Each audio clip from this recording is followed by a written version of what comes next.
Setting high standards with Dirt in 2007 and Grid in 2008, Codemasters has earned a reputation for producing top-tier racing games with four-letter titles.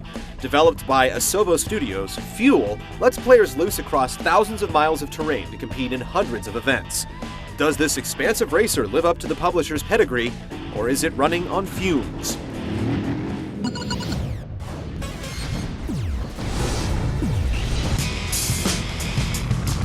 Fuel's claim to fame is its massive landscape, stretching over 5,000 square miles from Mount Rainier to the Grand Canyon, in a future radically altered by climate change. The map is split into numerous regions called camps. You're free to roam as far as the road will take you, but to compete, you'll need to win races and earn stars to unlock new camps. Additionally, you'll need to find fuel, which serves as the game's currency, by winning races, completing challenges, or simply knocking over barrels in the countryside. Each race is restricted to a short list of eligible vehicles, so you'll need to keep the fuel flowing in order to purchase dozens of motorcycles, quad bikes, cars, and monster trucks. Between races, you can free ride to search for challenges and collectibles hidden throughout the world.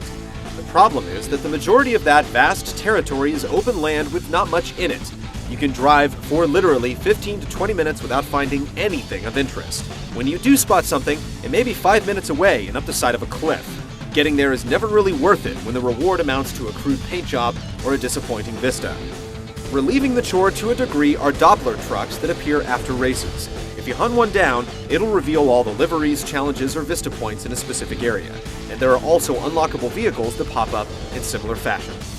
If the game's pre-designed courses aren't enough, you can also try the bare-bones Create a Race feature.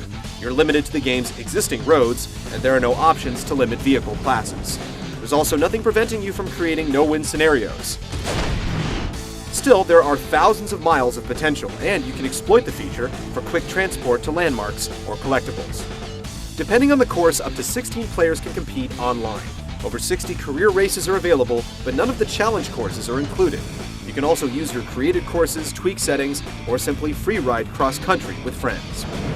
With over 250 events and endless miles of terrain, Fuel sounds appealing on paper, but due to its monotonous world and flawed gameplay, it gets old quick.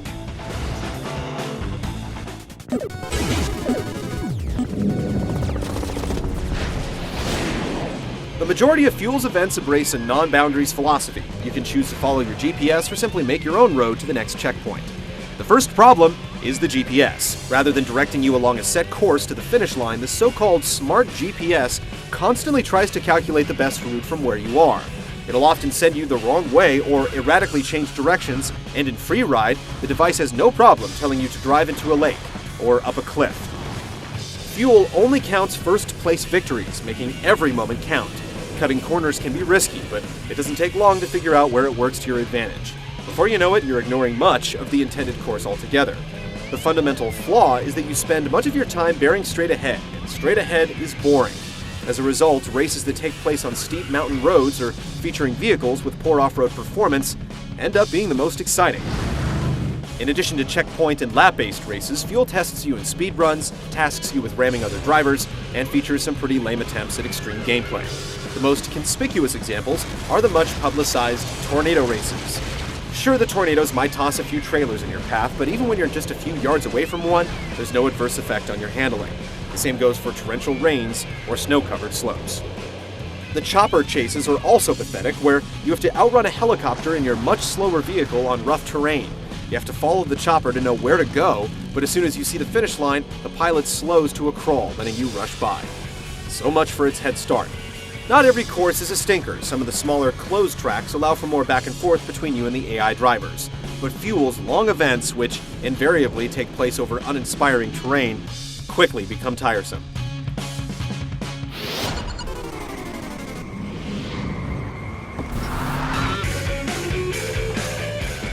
Fuel's massive landscape comes largely at the cost of visual appeal. The world is incredibly barren, with scarce signs of human life. Despite countless roads crossing the environment, we only encountered one inaccessible city, its ruins rising from the center of a lake. The lighting engine attempts to showcase extreme conditions with fiery sunrises and sunsets, but the game simply looks terrible unless it's midday. Other shoddy details abound. An unsightly overlay of grass and twigs is used to convey windy conditions, animal skeletons mysteriously rest atop snowbanks, and cars don't show any damage modeling. The soundtrack doesn't fare much better, driven by guitar riffs that are as repetitive as the terrain.